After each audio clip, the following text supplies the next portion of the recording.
Aren't you thankful for your skin? We've already reminded each other that the skin is the first barrier against invasion or parasitic infestation. And we're reviewing from your previous study that the epidermis is the cornified layer of the skin, not vascularized. So if there's a bleed, we know that the intrusion into the skin is at the level of the dermis.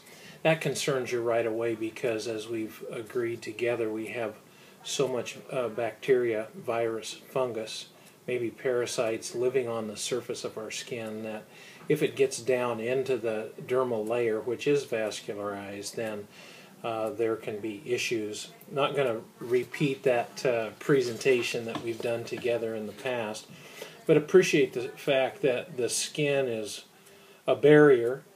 It is an important part of our cooling system. We have two different kinds of sweat glands, and sweat serves as the radiator, cools us down when we need to be cooled. Protection through the hair that comes through our skin, the muscle, the erector pili muscle, what keeps our skin moist and our hair supple is sebaceous glands that bathe the hair follicle and the skin with oil, and certainly neurovascular bundles pass through the dermis. Now, we're calling this unit the study of the integument. Why don't we just say skin? Well, there's modified layers of skin, our nails and our hair, and I'm not needing to go back over this with you, but disease process can be around the nail, and just because these are transition zones of tissues, we need to be aware of those, and we'll deal with those coming up in our study of bacteria. Culturally, the skin is used for purposes of identification. I've been to Africa several times, and it's very usual in East and West Africa that there are skin markings that identify the tribe beyond language, beyond body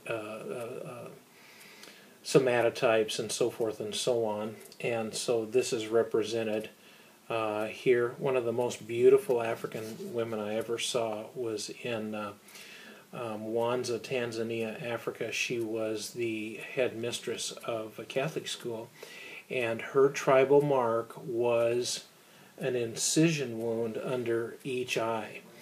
And in that context, I'm telling you, she was very, very beautiful, and it was very clear to everyone who met her who she identifies with.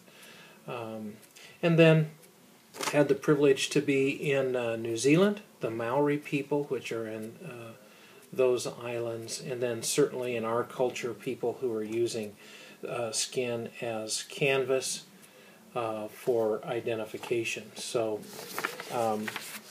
that's important to us. Certainly, when you put a break in the skin, people are vulnerable to infection. So those intentional applications to the skin have to be done under control, not to pass disease. And then I want you to be alert to what it means when the skin is various colors, way brown, or intermittent, pigmented and unpigmented. Certainly red skin can mean there's photosensitivity, or it could mean that the person is pyrogenic, erythemic. The loss of circulation can lead to bluish color, yellowing, called icterus. You know it maybe as the term that's more euphemistic, jaundice appearance. And then this is a Mongolian nevus. This is like birthmark. And then port wine marcations. These two are both genetically determined. So be a student of color, because in observation, when you're assessing health, then you'll just immediately think, okay, these are the possibilities if we have skin that's a different color. We need to go down the road to say, is this outside the range of normal, and what's the immediate response? It may be an emergent circumstance. If there's pallor, which is way white, or if there's cyanosis, that indicates that there's a hypoxia that could be leading to anoxia, leading to necrosis as a result of avascularity. And then aging of the integument. We live in a society where there's a mix of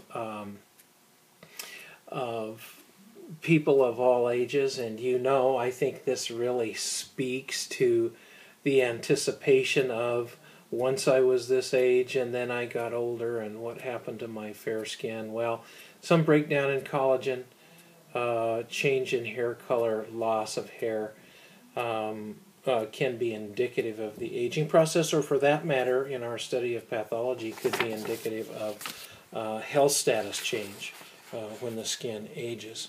I'm just dropping this in here way quick. It may very well be that there's swelling underneath the skin that can be called edema. I'm just dropping that in at this point. Obviously, we would observe that.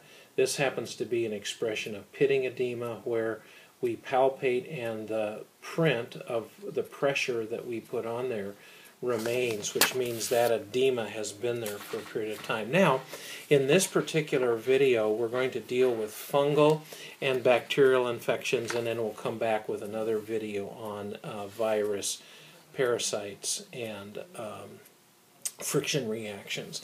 So, anytime a fungal colony occurs, it's called tinea. And then the modifying term, tinea is the, boom, this is a fungal infection.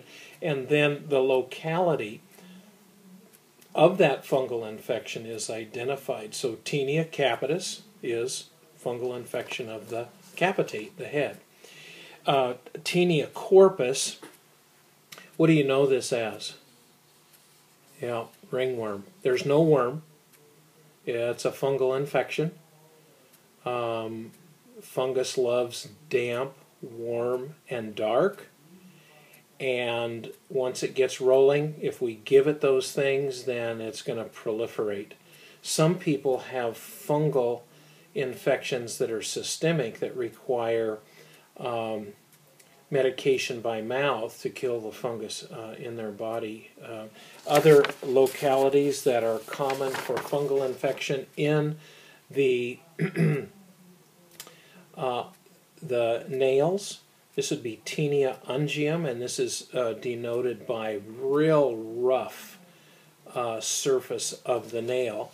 And then tinea crurus, which is commonly called jock rash. It's a butterfly pattern between the legs down onto the thigh. Speaking of dark, moist, and damp in the groin, this is a primary location for fungal proliferation. And then you're very familiar with athlete's foot, tinea pedis. Again, in a culture where we promote dark, damp, and moist, we wear socks. There's some cultures. Have you been to Hawaii? Go to church with people who are barefooted, or walk outside with sandals on, never wear anything but sandals. They don't have as much tinea pedis. They might have other fungal infections because it's a humid environment. But this is a circumstance where I want to talk to you about secondary disease, where the tinea pedis, the fungal infection, became so rampant that there were breaks in the skin. And with breaks in the skin, then an adventitious infection occurs where bacteria moves through the skin barrier. And these are people whose tinea pedis becomes smelly because the bacteria gives off an odor. And I'll talk to you more about some case histories of very extreme cases where people had to actually on the verge of being hospitalized. It's possible that this gets so bad with a secondary infection that they need IV antibiotics. And then something that we'll see periodically with the amount of water sports that we do on the coast is a fungal infection called Tinea versicolor. Tinea versicolor. And you might have seen surfers or water polo players, and they have a splotchiness in their back, and they just think, well, that's a pigment change, kind of runs in my family, whatever. But really, this is a manifestation of a fungus, and it's correctable with systemic antifungal medications. So let me come back to here and say, so what would be the correction for this? Well, if fungus thrives with damp, dark, and moist, we need to do the opposite. We need to expose the skin to sun. We need to keep it dry and cool. And so that is preventive. So you're dealing with populations where they're going to stay sweaty, people who are working out multiple times a day. It's a good idea to wear sandals in between exercise bouts. Okay. Bacterial infections. I think I'll stop there, and we'll make this the bacterial section and move on to another installment with fungus. Okay.